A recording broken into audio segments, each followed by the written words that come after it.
The rain had fallen for 3 days straight when I found it, my sister's diary tucked under her bed in the closet where she always hid things.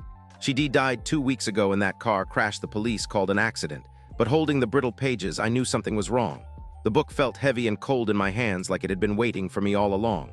I opened to the last page. "They're coming for me tomorrow."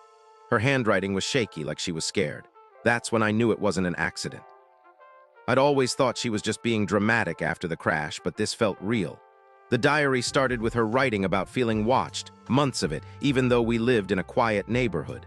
Then one night she told me, "I saw him at the corner store. He's been there every day." I thought it was paranoia after the accident, but the pages showed her describing a man with dark eyes and a scar over his eyebrow. The next morning, her shoes were left by the front door. She'd walked outside before sleep. That night, someone walked through our house. I didn't tell anyone because I was too scared to explain. I called the police last night.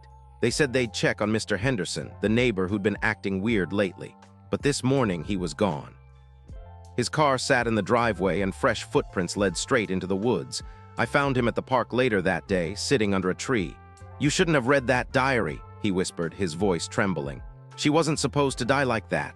Then he looked up at me, eyes wide with fear. "They came for her because she knew too much." I didn't ask who they were. I just stood there holding my sister's hand and let him go. Now the rain has stopped, but I can hear their footsteps in the woods behind me.